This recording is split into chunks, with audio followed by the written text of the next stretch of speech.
Welcome along to the Army List Analysis series, and today we're heading to the desert and we're looking at the Arab North Africa 1038 AD army with Tuareg 950 AD allies. Let's have a look at the infantry together, and to start off we have the Abd al-Shira.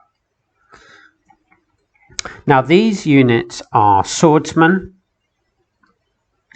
So once in melee, they're at disadvantage against spear. They only get plus 50 POA, whereas your standard spear is at plus 100.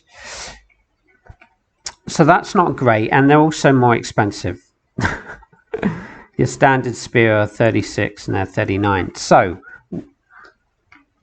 what is the difference? Why should we pay more?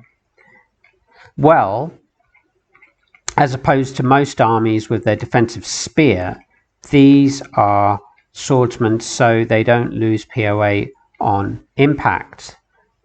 You can use them in an offensive way, which can be really important, because with defensive spear you're always a little bit worried that if you go in, if you charge, you lose all your spear advantage, that 100 POA advantage, and it's just a risk because they're defensive spear. Whereas these guys, if you need to advance, you need to take some space, some area on the map, push away some enemy units, then these are the guys you can use. So mixed in, when you're mixed in with quite a bit of spear, they can be really useful actually. So even though they're at a little bit of a disadvantage in melee, overall I think they do fulfill a role.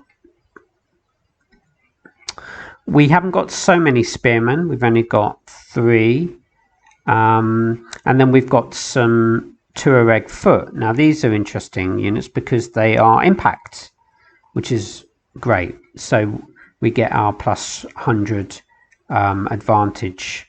So that over standard spear they're going to be at a plus 100 advantage on impact, which is great. They've got a good chance of disrupting units. So mixed with your spear, mixed with your Abd al-Shira, they can be useful units. Well worth the money at 36. Not so many in medieval. There's not so many impact units. You tend to get every other unit in classical. From the legionnaires and the war bands and the imitation legionnaires, and some of the Spanish medium foot is impact, whereas in medieval there's not so many units that are impact foot, so they're always nice to have. We don't have so many bow. We've got 2 massed archers, so that's a bit of a disadvantage with this list. Although we do have the cheaper end skirmishers, which is great. So maybe some players would take out some infantry and add skirmishers, and you can add another 4 javelin men there. So it's always good to have options. Well, probably one of the plus points of this army is when you start to look at the cavalry and the mounted troops, and we've got these wonderful Camel Lancers. I've talked about them before.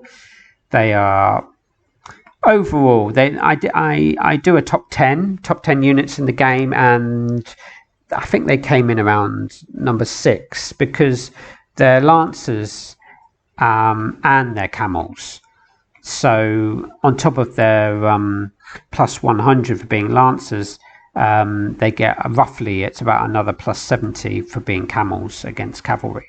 So that disrupting factor. So they are awesome, really awesome. They look great. They're ready to go. Some of my favorite units in the game, and we can take 6, and I've got 5 at the moment. So they are really good. Generally speaking, they can beat anything up to knights, city knights. Anything below that, they should be able to beat. We've also got a nice mix of the mid-tier and cheaper end lancers. I mean, these are great value for money at 39, and the Beducav even more at 34. So we've got protected lancers and above average protected lancers. Fantastic value for money, these guys. So your cavalry is pretty good. At the moment, I've got 13 cavalry units. So when you look at the army as a whole at the moment, it is a bit of a mishmash, isn't it, really? Because I've got about 12 infantry units, fairly average, Abid al-Shira and the Muslim spear, and then the raw spear, so very average to just below average infantry, and only 12. And then at the moment about 13 cav. So some of the cav heavy armies are just going to have more cavalry, and some of the European style armies, or some of the Middle Eastern armies, they're just going to have more than 12. So maybe what we'd need to do is switch things up a little bit. Perhaps we could take out a couple of these units, the Abd al-Shira, and then maybe we could add, because they're the same price actually as Lancers, and overall probably Lancers are maybe better to take. They're just great value for money. So we've got 6 now. We could also perhaps take out Camel Lancer, take out maybe a skirmisher unit, and we could add 2 more cav units, because probably the way you're going to win with this kind of army is with your cavalry, I would say. Your infantry is going to be the pinning force. You just need to pin down the enemy. And then with this,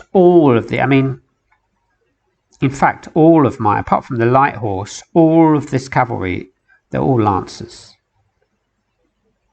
And that gives us, now, well, apart from those 2 new ones we added, your Muslim cav. So we've got 14 lancers and 2 of your Muslim cav, the light spear cav.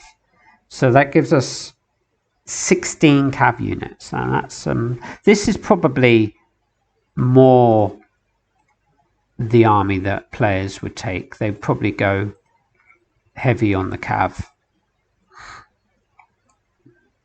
Unfortunately, we have wasted a lot of money on these Javelin horse. They're preset, and there's 4 of them.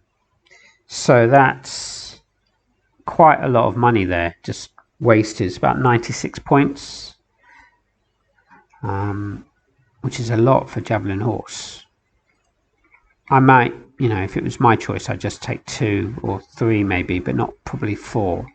Especially when you've only got 10 infantry. So that is one disadvantage. A lot of money wasted on the Javelin horse. But, together with this massive of cav and lancers, they can be good units used in conjunction with cavalry. They can help disrupt enemy cav. They can charge skirmishers, scouts. They're really multi-dimensional units, and they are actually some of my favorite units in the game, but it's just when you take so many, it does seem a little bit of a waste.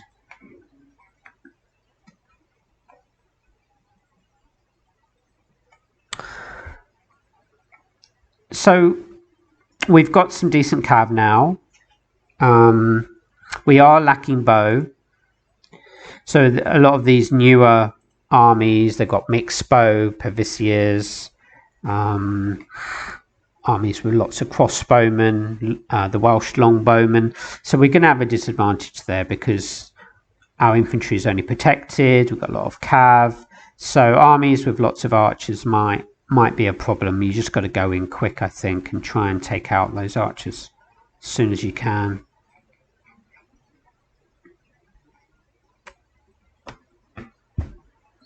What kind of rating would I give this army?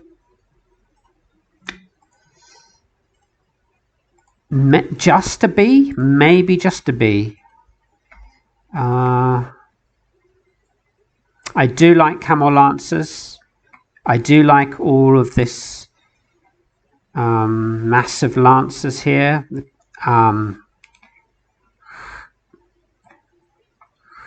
I think if you can use your cavalry well, then you'll have a good chance. There's not many armies that are going to be able to face you head on with cav. I mean, they might have their nomad horse archers and some light horse, but I don't think there's many armies that are going to be able to field so many lancers. So that is a plus.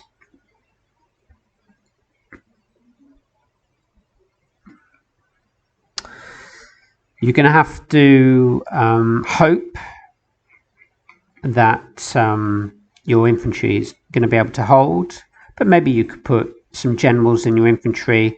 These spearmen, as I always say, they're pretty sturdy units, especially if you put some generals in. They can often do well against better units. And you're not going to win with your infantry with this list. You're just going to hold the enemy in place and then try and flank around with your cav. So just about a B. Just about a B. It's a pity. We have got skirmishes. It'd be nice if we had a few more massed archers. That is something we're lacking here for sure.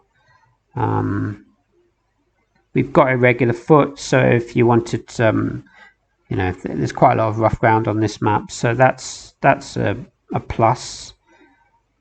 And we've even got some raw spear as well. You can take out some more. I always like raw spear, so they could be good against a cav heavy army. Spearmen, even raw spear can do well against most cav. Okay, so yeah, about a B for me. Let's see how they do in the league. Let me know if you're playing with this army. Let me know if you're playing against this army. And thanks a lot for watching. See you again soon.